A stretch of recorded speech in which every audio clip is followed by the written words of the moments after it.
Welcome to Hence the Future podcast. I'm Mattimore, and today we're discussing the transformative life of Ram Dass. I've been listening to Ram Dass's lectures and reading his books pretty much every day now for the last few weeks, and I can truly say that he is one of the highest beings I've come across. The way that he's able to communicate what really matters in life and what the true nature of reality is really like is on par with Alan Watts, Aldous Huxley, Hermann Hesse, and all of the great spiritual, metaphysical thinkers of history.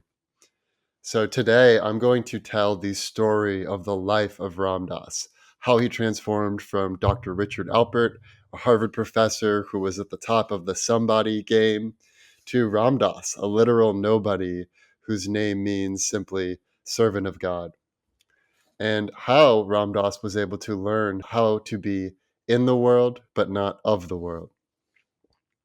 And let's open with a quote from Ram Dass himself. He says, quote, "The game is not about becoming somebody. It's about becoming nobody." So let's start with the beginning of Ram Dass's life. And if you're an American and you're listening to this, he had a pretty typical upbringing for an American. He grew up in Boston. He was the son of a lawyer. He was in a Jewish household, but he identified as an atheist as a young person. The religious transformation didn't happen until later in his life. And he got a great education. He went to Tufts for undergraduate, got a master's at Wesleyan, and got a PhD at Stanford. And he became a tenured Harvard professor of psychology. So at that point, he was really at the top of the somebody game. He was respected. He had a stable career. He was doing good academic research that was respected by his peers on identification and child rearing. And he had pretty much made it to the top of the ladder. But internally, during this whole time period, he felt like he was playing a role, like he was playing the role of Dr. Richard Alpert. He was playing the game and saying what a professor was expected to say rather than being totally authentic and being totally himself. Right around this time, Dr. Richard Alpert meets another Harvard professor of psychology, Timothy Leary. Timothy Leary, like Richard Alpert, is really interested in identity and how our perception of identity and reality changes when we take different psychoactive substances. So together, Timothy Leary and Richard Alpert form the Harvard psilocybin study, where they take graduate students, they try magic mushrooms, and they see how their perceptions change. And during one of the first instances of this, Dr. Richard Alpert is sitting with a friend, a colleague of his, and even though they look totally different, he has this profound moment of realizing, whoa, we are the same exact soul, just in a different skin, just in a different type of body. And when he realizes that, he realizes how much of a folly it is to have prejudice against anyone, to judge people for how they are externally, because at our core, all conscious beings are the same. And the way he distills this point is he says, quote, "You're just a soul on a different trip." So this realization really opens up the world of Ram Dass, and he starts to want to explore the world of spirituality and intuitive knowledge more deeply. Up until now, he's been purely focused on the objective, rational, scientific world, which is part of why it's so interesting to see someone like this go into spiritual studies after taking the normal rational route. And they conduct the famous Good Friday experiment, the first ever double-blind study of psychedelics. They take 20 theology graduate students, half of them receive psilocybin, and half of them receive an active placebo. So a placebo that gives you a little bit of stimulation, but it doesn't actually change your cognitive experience. After about an hour, it's totally obvious who has taken the active placebo and who has taken the real psilocybin. But the even more interesting thing is that almost every participant that took the actual psilocybin had a profound religious experience or spiritual experience that they reported. And another interesting finding is that depending on the preconceptions that people had going into this experiment, whatever those preconceptions were, they were deepened by the psilocybin experiment. So if you came into it as a good Christian and you really believe in the Christian theology of the world, you would feel like you had communion with Christ when you're on psilocybin. Whereas someone who maybe is more agnostic or atheistic, they also would have a spiritual, religious experience, but they would communicate it as being a feeling of oneness with the universe or some other terminology that's not particularly religious. Therefore, both Timothy Leary and Richard Alpert concluded that psychedelics like psilocybin and LSD really are best described as entheogens, which means they enable someone to deepen their spiritual or religious understanding, regardless of what their frame of reference is starting from. Now, after these experiments have been going on for a while, there started to be a movement forming behind Ram Dass and Timothy Leary. There were graduate students and even some undergrads who would hang around these two professors and take psychedelics with them and talk about the nature of reality. And it became almost like a private clique within Harvard of like the cool kids club. And to be part of the club, you had to be part of this psychedelic cultural experience. And Harvard, the administration obviously didn't like this. This was something that they perhaps saw as a threat to their temple to rationality, and perhaps they weren't quite ready to take in these intuitive learnings. And so Ram Dass, Dr. Richard Alpert, and Timothy Leary were both formally dismissed from Harvard in 1963. After Timothy Leary and Ram Dass were kicked out of Harvard, they decided to form their own commune, which was known as the Millbrook Commune. And this is where they stopped clinging to the Western way of the world and they went back to a more simpler mode of being. There were a lot of communes like this that popped up in the 60s and 70s. Everyone would contribute to the society and everyone would share with one another. And they were taking psychedelics all the time because they wanted to find a way to achieve permanent enlightenment. Because every time they took LSD or they took psilocybin, they would eventually come back to this plane of reality.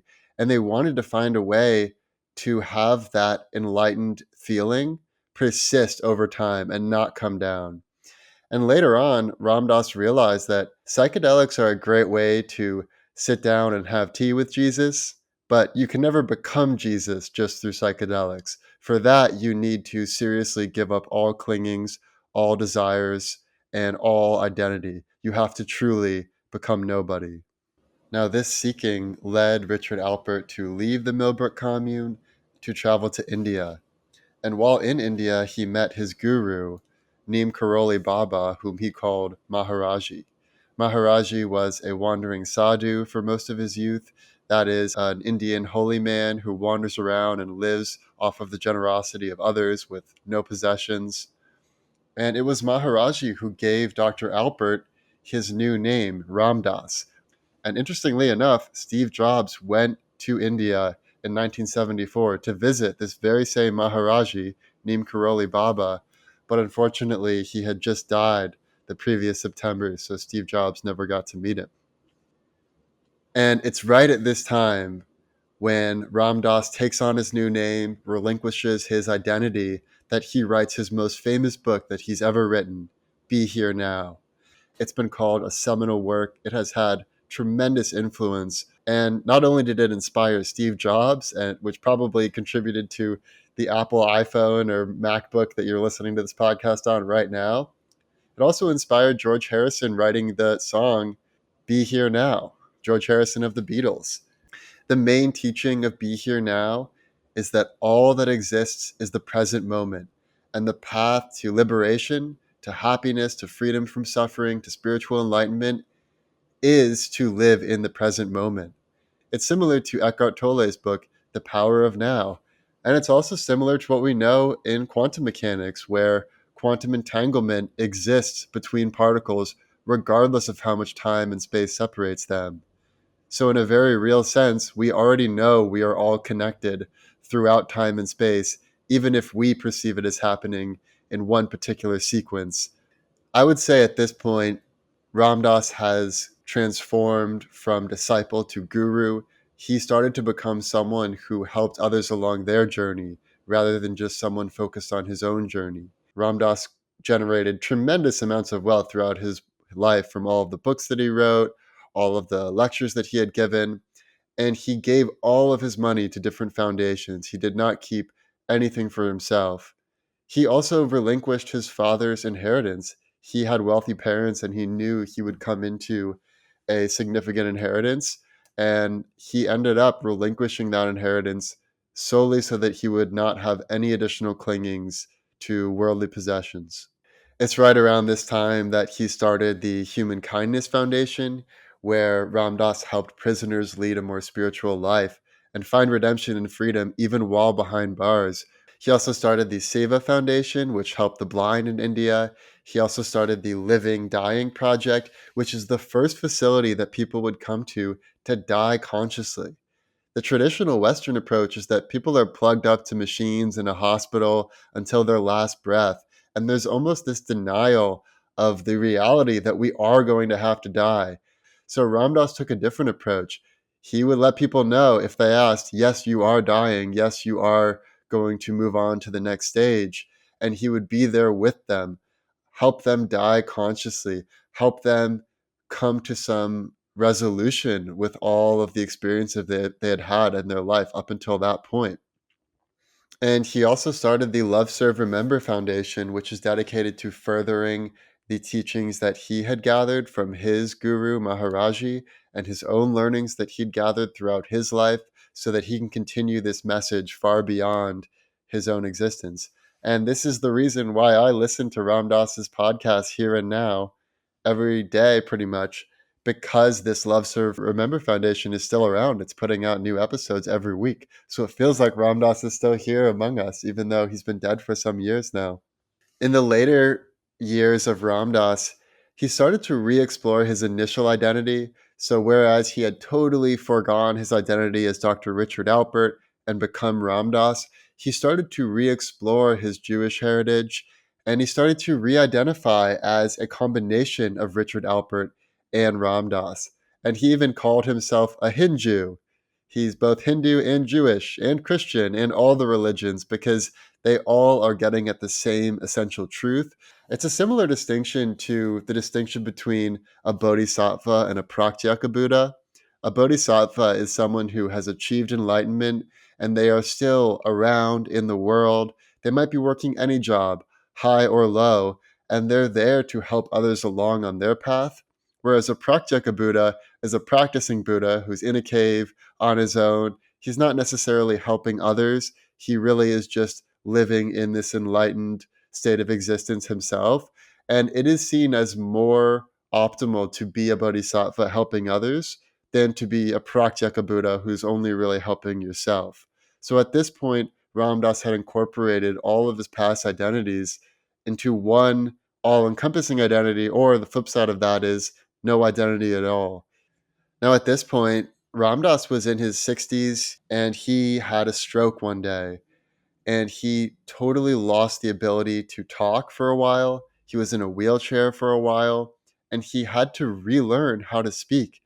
And whereas before Ram Dass, what was left of his identity was as someone who was an intellectual who would help others on their spiritual path, now even that identity he could no longer cling to. He interpreted it as an act of grace because, in his words, quote, "The stroke was giving me lessons, and I realized that was grace, fierce grace.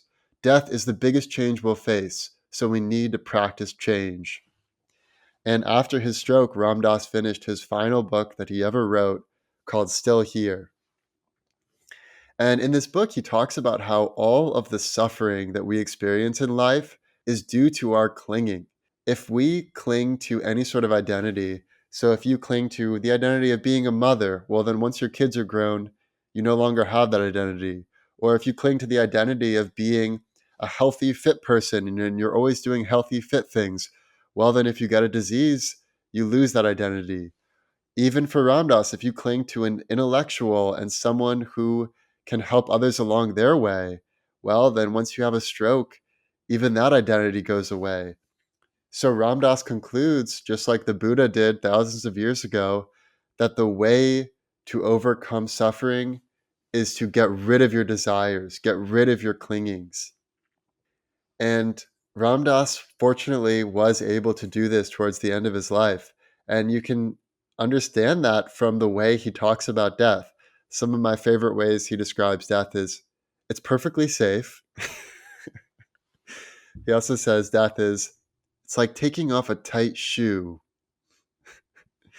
And he talks about how in India, they don't call it dying, they call it dropping the body. And in one of the last interviews that he ever gave, he said, quote, "Now I'm in my 80s. Now I am aging. I am approaching death. I'm getting closer to the end. Now I really am ready to face the music all around me." Ram Dass died peacefully on December 22nd, 2019, at the age of 88. Now I'm going to share with you some of my favorite stories of Ram Dass and some of my favorite teachings. The first one is the spacesuit metaphor that he uses. And he describes how we come into this world as a soul, as an orb of conscious awareness. And when we're a baby, we don't even realize that we are a body.